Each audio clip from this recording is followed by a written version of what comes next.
नमस्कार, मैं हूं दीपाली राणा। आप देख रहे हैं सीएनबीसी आवाज। आपके तमाम सवाल इस शो में हम करेंगे शामिल, फिर चाहे वो ट्रेडिंग पोजीशंस हो या इन्वेस्टमेंट से जुड़े हुए आपके सवाल ही क्यों ना हो।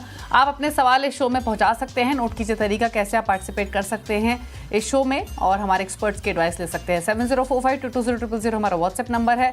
आप फेसबुक सोशल प्लेटफॉर्म्स के थ्रू यानी एक्स के थ्रू भी कनेक्ट कर सकते हैं। शो के दौरान हम कुछ सवाल पिक भी करते हैं सोशल प्लेटफॉर्म से। सीएनबीसी आवाज के हैंडल पर आप जाइए, #आवाज लिखकर अपने सवाल को लिख भेजिए। आज हमारे साथ हैं आपकी सभी क्वेरीज को आंसर करने के लिए मंत्री फिनमार्ट के अरुण कुमार मंत्री। अरुण नमस्कार, स्वागत है आपका। पहले प्रीवियस सेशन का एक रिकैप लेकर आते हैं और उसके बाद स्ट्रैटेजीज लेंगे अरुण से अगले सेशन के लिए। जीएसटी दरों में कटौती के ऐलान से बाजार में एक अच्छा एक्शन देखने को मिला। बाद में बाजार में थोड़ी सी प्रॉफिट टेकिंग रही। सेंसेक्स निफ्टी ऊपरी स्तरों से फिसलकर दिन के लोअर लेवल्स पर बंद हुए। सेंसेक्स 150 पॉइंट चढ़ा। आखिर में तो निफ्टी 19 पॉइंट की बढ़त के साथ बंद हुआ। निफ्टी बैंक में मामूली सुधार के साथ स्थिति सीमित रही, जबकि mid cap small cap index गिरावट के साथ बंद हुए आज के सेशन में। स्टॉक वाइज देखें या पॉकेट वाइज देखें तो डिफेंस, पीएससी, एनर्जी स्टॉक्स में बिकवाली थी। आईटी, रियल्टी, मेटल्स में भी प्रेशर था। ऑटो, एफएमसीजी बढ़त के साथ बंद हुए आज के कारोबार में। एफआईज ने बिकवाली आज भी की है 106 करोड़ की, क्वांटम काफी कम। हालांकि डीआईज लगातार खरीदारी की साइड है। आज भी 2233 करोड़ की बैंक डीआईज की तरफ से हुई है। अब स्ट्रैटेजी अगले सेशन की क्या होनी चाहिए, इस पर करते हैं बातचीत। अरुण बताइए, पहले तो इंडेक्स पर क्या राय रहेगी अगले सेशन के लिए, कौन से लेवल्स इंपॉर्टेंट हैं, डेटा चार्ट्स के बेसिस पे क्या सजेशन? गुड इवनिंग दीपाली जी, मुझे लग रहा है मार्केट थोड़ा अब टेक्निकली थोड़ा मजबूत होता हुआ नजर आ रहा है। 24,500 24,550 एक स्ट्रॉन्ग सपोर्ट मार्केट के लिए बन चुका है और जब तक ये ब्रीच नहीं करता बाय ऑन डिप्स की स्ट्रेटेजी रखनी चाहिए। आज का ओपन हाई थोड़ा मैं इग्नोर करना चाहूंगा क्योंकि न्यूज बेसिस के ऊपर ओपन हाई बना था, तो आज एक बेनिफिट ऑफ डाउट मार्केट को जरूर दे सकते हैं। चूंकि हायर हाई बना है, हायर लो बना है, तो अभी भी मार्केट में एक बुलिश सेंटिमेंट बना हुआ है। तो जब तक 24,550 होल्ड कर रहा है, मार्केट में बाय ऑन डिप्स की स्ट्रेटेजी रखनी चाहिए। टारगेट्स की जहां तक बात है 24,950 से 25,000 ये इमीडिएट टारगेट्स निफ्टी में रहेंगे। तो निफ्टी में व्यू बुलिश साइड रहेगा। सिमिलर व्यू बैंक निफ्टी में भी है। बैंक निफ्टी में भी मुझे लग रहा है 53,600 के आसपास एक अच्छा बेस बना हुआ है। जब तक 53,600 ब्रीच नहीं करता बाय ऑन डिप्स की स्ट्रेटेजी रखनी चाहिए। 54,650 और 54,600 ये ऊपर में टारगेट्स रहेंगे। तो दोनों इंडाइसिस मुझे लग रहा है थोड़े ओवरसोल्ड है और एक बाउंस के लिए तैयार है, तो बाय ऑन डिप्स की स्ट्रेटेजी रख के चलनी चाहिए। स्टॉक स्पेसिफिक ट्रेड्स क्या रहेंगे आपकी तरफ से अगले सेशन के लिए? देखिए, दोनों ही स्टॉक्स बाई साइड रहेंगे। तो पहला स्टॉक आईडीएफसी फर्स्ट बैंक में खरीदारी की सलाह है। 71 72 के आसपास स्टॉक चल रहा है, तो 72 के आसपास खरीदारी की सलाह रहेगी। 69 का स्टॉप लॉस रहेगा और 77 तक के टारगेट्स आईडीएफसी फर्स्ट बैंक में देखने को मिल सकते हैं। दूसरा स्टॉक ग्रासिम में बाई करने की सलाह है। 2815 2818 के आसपास खरीदे। 2779 का स्टॉप लॉस रहेगा और 2905 ये टारगेट रहने चाहिए। तो 1 से 2 दिन के लिए शॉर्ट टर्म पोजिशनल व्यू लेके दोनों स्टॉक को बाय करके चल सकते हैं। ओके, चलिए, तो ये ट्रेड्स आपको रिकमेंड किए गए हैं। अब बात करते हैं व्यूअर्स से। आदित्य नागपुर से हमारे साथ कनेक्टेड हैं सवाल पूछने के लिए। आदित्य नमस्कार, बताइए क्या सवाल है। नमस्ते सर। नमस्ते मैम। नमस्ते। मेरा एससीआई टेक्नोलॉजी है, 120 शेयर है, 1685 पे और मैंने ले रखा है काफी समय से, लेकिन ये पूरा आईटी सेक्टर जो है पूरा अपने टॉप लीडर से पूरे गिरते जा रहे हैं, बढ़ ही नहीं रहे हैं। तो क्या ऐसे ही चलेगा या कुछ? आपका व्यू कितना है आदित्य जी? लंबी अवधि का व्यू है, शॉर्ट टर्म व्यू है? 6 महीने का, 6 मंथ्स का व्यू है। हालांकि अरुण, रिसेंटली जो भी हमारी कुछ बड़े फंड मैनेजर्स से बातचीत हुई, सबका कहना ये था कि शायद अब यहाँ से बहुत डाउन साइड नहीं है आईटी स्पेस में। कंसीडरिंग इनका व्यू सिर्फ 6 मंथ्स का है, तो शायद थोड़ी सी चिंता प्राइस मूवमेंट के हिसाब से शायद रहे।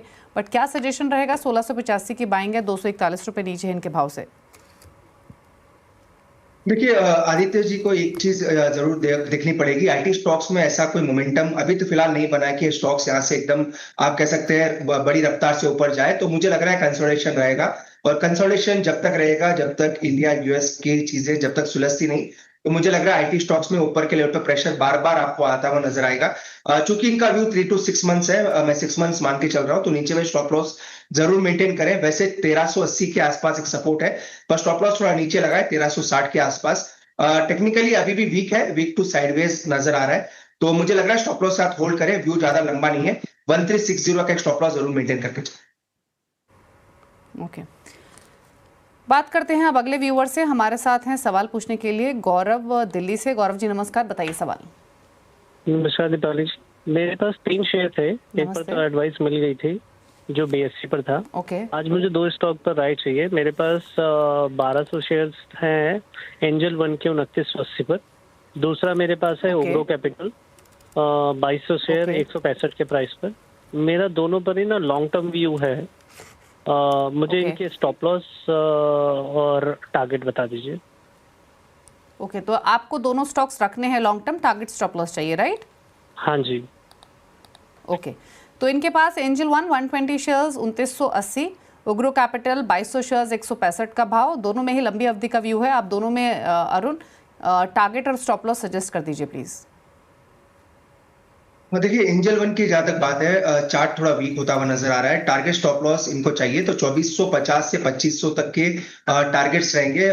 इनके बाई प्राइस के आसपास ही वो निकल के आ रहे हैं, तो 2500 तक की टारगेट आप मान के चल सकते हैं। उसका जो बेस बना है वो 2000 के आसपास है, तो ज्यादा कोई रिस्क रिवॉर्ड इसमें है नहीं। 1:1 का ऑलमोस्ट निकल के आ रहा है, तो स्टॉप लॉस 2000 का जरूर मेंटेन करें। टेक्निकली वीक है और न्यूज फ्लो भी काफी नेगेटिव इन स्टॉक्स के लिए आ रही है, तो 2000 का स्टॉप लॉस जरूर मेंटेन करें। उग्रो कैपिटल का चार्ट अच्छा है, ये स्टॉक हो सकता है आपको आउट परफॉर्म करता हुआ नजर आए। 195 से 200 तक के टारगेट्स इसमें जरूर आ सकते हैं। स्टॉप लॉस 165 का लगा के रखें। दोनों में कंपेयर करते हैं तो उग्रो कैपिटल मुझे लग रहा है आउट परफॉर्म कर सकता है, और ये स्टॉक डेफिनेटली होल्ड करें, पर 165 का एक स्टॉप लॉस जरूर मेंटेन करें।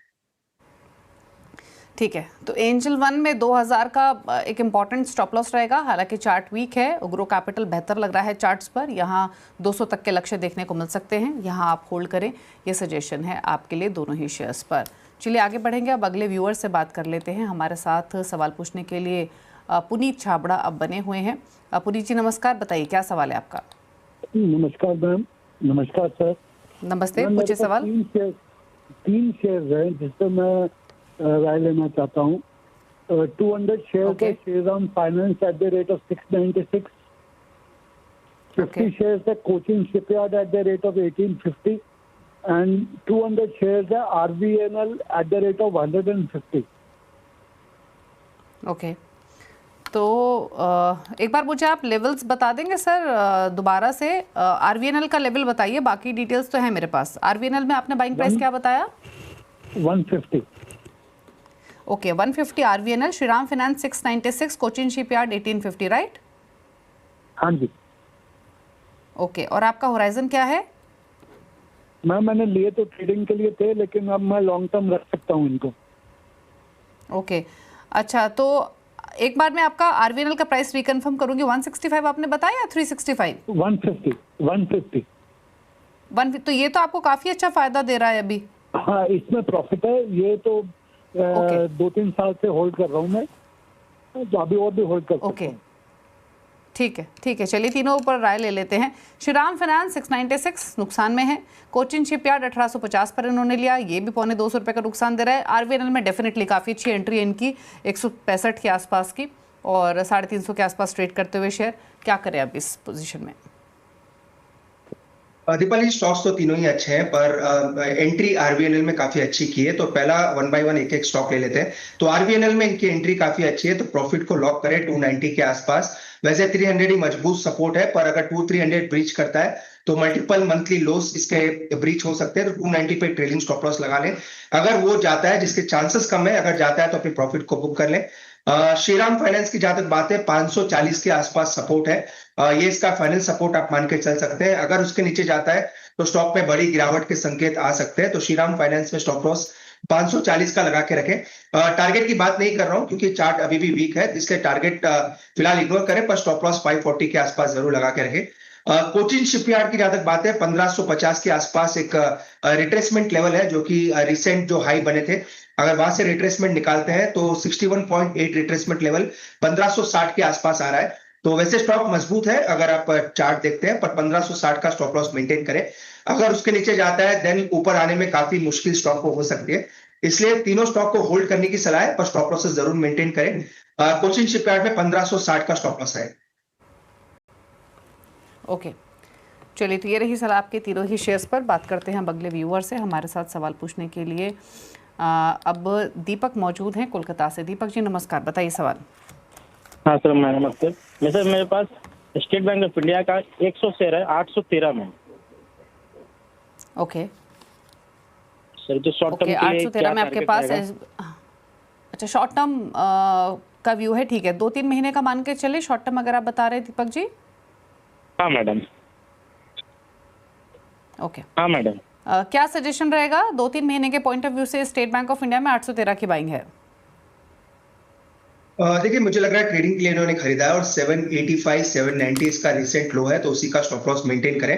वैसे इनके बाई प्राइस के आसपास ही है और चार्ट इसका काफी मजबूत नजर आ रहा है, तो कोई दिक्कत नहीं है, होल्ड करके चलें। 845 तक के टारगेट्स जरूर स्टॉक में आ सकते हैं। जैसे बैंक निफ्टी में ब्रेकआउट के संकेत मिलेंगे तो ये स्टॉक भी मुझे लग रहा है अच्छा रुझान दिखा सकता है, तो 845 के टारगेट रहेंगे। 785 नीचे में स्टॉप लॉस रहेगा, स्टॉप लॉस थोड़ा नीचे है पर स्टॉप लॉस जरूर मेंटेन करें, और 845 का टारगेट रहेगा। स्टॉक मजबूत है इसलिए डेफिनेटली होल्ड करके चल सकते। ओके, होल्ड करने की सलाह है स्टेट बैंक ऑफ इंडिया। बात करते हैं अब गणेश राजपूत से, नासिक महाराष्ट्र से अगले व्यूअर हमारे साथ कनेक्टेड हैं। गणेश जी नमस्कार, बताइए क्या सवाल है आपका? मैम मेरा CDSL है 1615 के भाव से 100 शेयर है, और बजाज फाइनेंस 941 के भाव से 100 शेयर है। तो मेरा व्यू लॉन्ग टर्म के लिए तो होल्ड करूं या कैसा करना? ओके, क्या सजेशन रहेगा इनके लिए? बजाज फाइनेंस 941 की बाइंग है, लॉन्ग टर्म व्यू है, हालांकि इनका 934 पर बंद हुआ। दूसरा जैसे इन्होंने मेंशन किया CDSL, क्या सजेशन दोनों ही शेयर्स में? CDSL में इनकी जो बाइंग है वो 1615 की है। देखिए दोनों में होल्ड करने की सलाह है। बजाज फाइनेंस का चार्ट तो काफी मजबूत नजर आया, इनफैक्ट आज एक ब्रेकआउट भी देखने को मिला है, तो मुझे लग रहा है बजाज फाइनेंस तो वापस अपने ऊपरी रेंज 975 980 तक जाने के लिए तैयार है, तो डेफिनेटली होल्ड करने की सलाह है। स्टॉप लॉस जो लगा रहा है 890 के आसपास लगा के रखें। मुझे लग रहा है मोमेंटम पॉजिटिव है और काफी स्ट्रॉन्ग ब्रेकआउट इसमें देखने को मिला है। हो सकता है आपको वापस 4 डिजिट की तरफ जाता हुआ नजर आए, तो डेफिनेटली होल्ड करने की सलाह है। CDSL का चार्ट थोड़ा वीक है, ये स्टॉक मुझे लग रहा है थोड़ा आपको कंसोलिडेशन में देखने को मिल सकता है, ज्यादा कोई बड़े रिटर्न्स आने की उम्मीद कम है। नीचे में 1440 के आसपास मजबूत सपोर्ट है, तो उसी का स्टॉप लॉस मेंटेन करें। 1440 का स्टॉप लॉस लाके होल्ड करें। पहला टारगेट जो आएगा 1610 के आसपास है, जो कि जहाँ के इनकी बाइंग की प्राइसेस है, तो उसी के टारगेट्स रहेंगे। स्टॉप लॉस 1540 का जरूर मेंटेन 1440 का जरूर मेंटेन करें।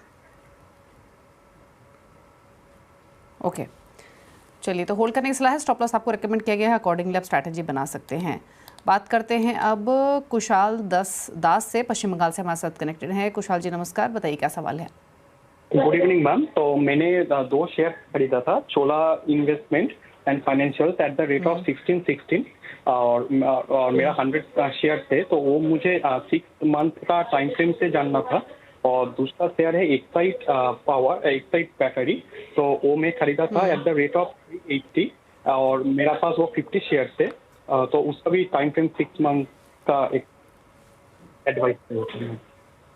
ओके, तो क्या सजेशन रहेगा इनके लिए? 6 मंथ्स का व्यू ये लेके चल रहे हैं। चोला फाइनेंस 1616 की इनकी बाइंग है, 1740 के आसपास बंद हुआ, 123-24 रुपए का फायदा इनको फिलहाल हो रहा है। क्या सजेशन? देखिए मुझे लग रहा है जहां तक चोला फाइनेंस की बात है, चार्ट इसका काफी अच्छा है।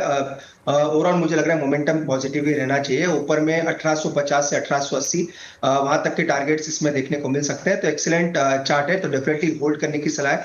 एक्साइड में इनके कॉस्ट के ऊपर स्टॉप लॉस लगा ले, ब्रेकआउट जरूर देखने को मिला है, पर मोमेंटम अभी भी आप कह सकते हैं साइडवेज टू पॉजिटिव नजर आ रहा है। तो एक्साइड में अपना जो कॉस्ट है 380 के आसपास शायद इन्होंने बाई किया है, तो उसी के ऊपर स्टॉप लॉस मेंटेन करें, 1-2 रुपए ऊपर लगा लें, क्योंकि 380 इसका बेस है और 3405 के आसपास चल रहा है।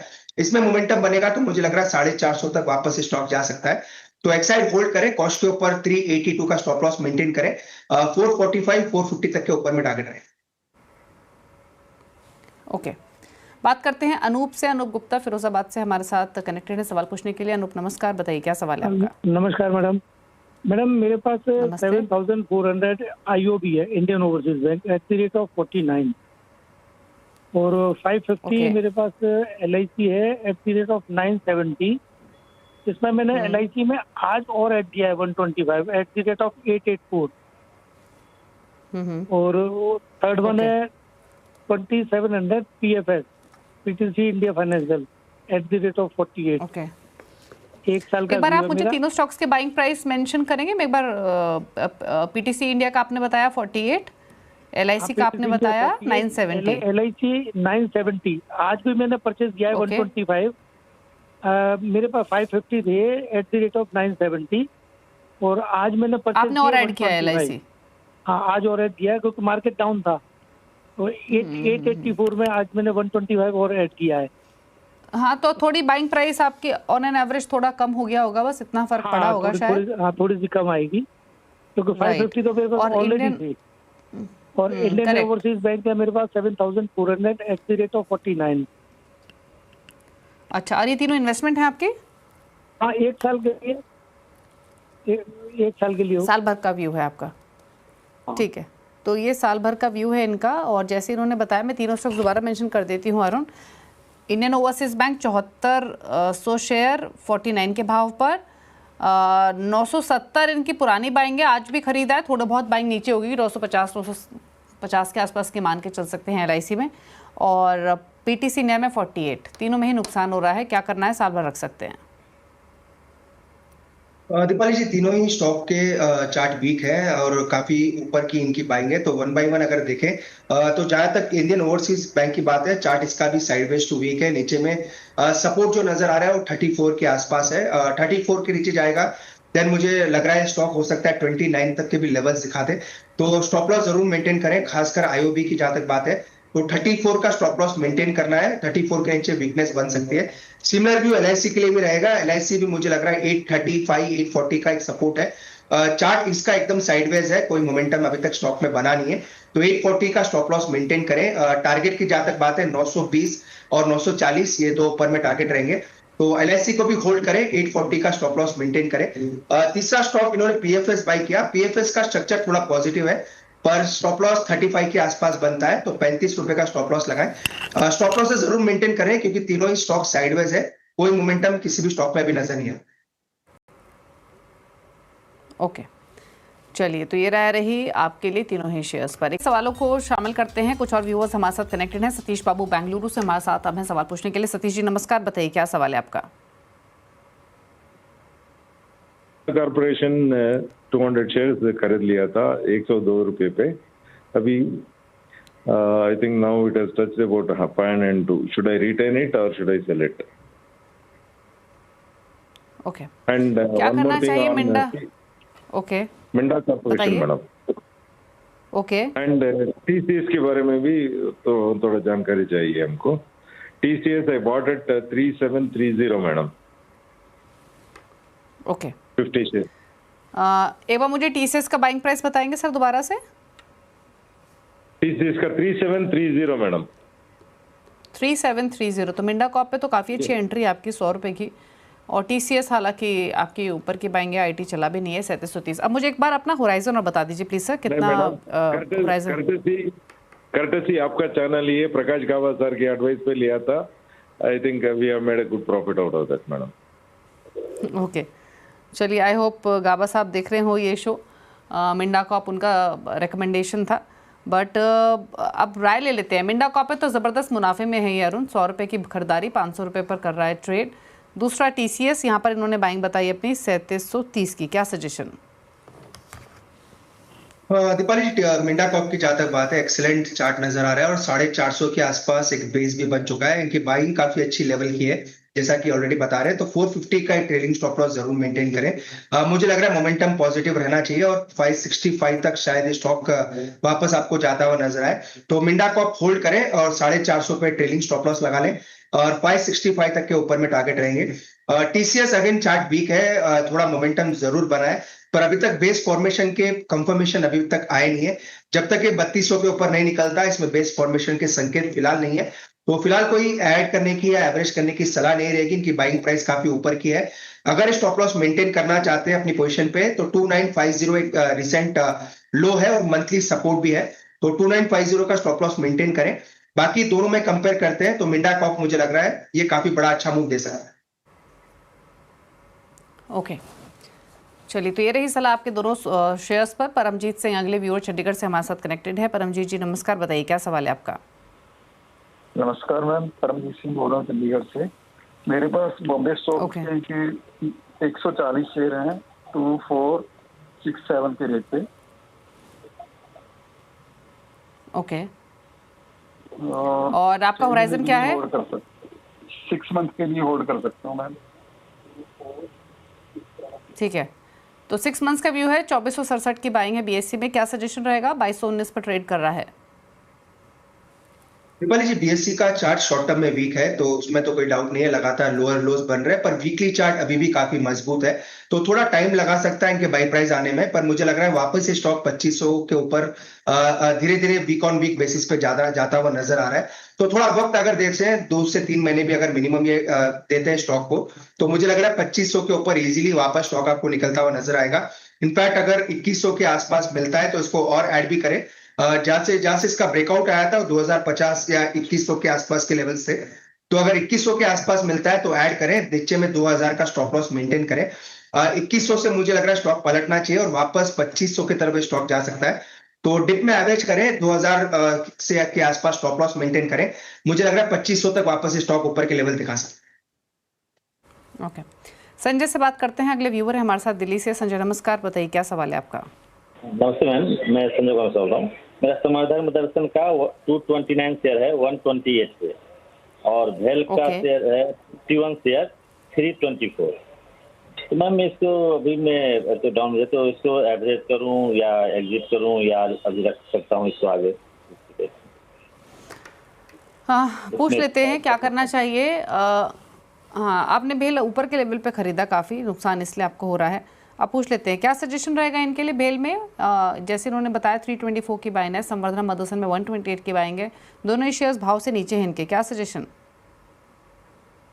जी, बीएचईएल तो काफी ऊपर में इन्होंने बाई किया है और इसका जो सपोर्ट है अभी भी थोड़ा दूर है। मुझे लग रहा है अगर ये स्टॉक यहाँ से गिरता हुआ अगर देखें तो 190 तक स्टॉक फिसल सकता है। इसका मजबूत सपोर्ट 185 के आसपास है, तो अभी भी मुझे लग रहा है थोड़ी वीकनेस रहेगी स्टॉक में, और हो सकता है आपको वापस स्टॉक ये 195 से 200 तक आता हुआ नजर आए। तो स्टॉप लॉस जरूर मेंटेन करना चाहिए। जो फाइनल रिजॉर्ट स्टॉक का है 185 के आसपास है, अगर 185 टूटता है तो देन कोई बड़ा सपोर्ट स्टॉक में नहीं है। तो चूंकि ऑलरेडी ये बड़ी गिरावट देख चुके हैं और यहाँ से मुझे लग रहा है अपने एक सपोर्ट के आसपास स्टॉक आ रहा है, तो 185 का स्टॉप लॉस मेंटेन करें। बाकी ऐड करने की सलाह नहीं रहेगी। और मदरसन सुमी की जहां तक बात है, नीचे में 84-85 के आसपास सपोर्ट है, तो फिलहाल स्टॉक कंसोलिडेट कर रहा है, कोई बड़ा मोमेंटम एक्सपेक्टेड नहीं है। 85 के आसपास स्टॉप लॉस मेंटेन करें और फिलहाल पोजीशन में बने रहे। बाकी फ्रेश एडिशन की सलाह स्टॉक में नहीं रहे। ओके, चलिए, तो ये रही आपकी तमाम क्वेरीज पर। थैंक यू अरुण आने के लिए शो में और सभी क्वेरीज को आंसर करने के लिए, थैंक यू सो मच। इसी के साथ इनफैक्ट एक ब्रेक का वक्त भी हो गया है। ब्रेक के उस पर भी खबरें जारी है CNBC आवाज़ पर। नमस्कार।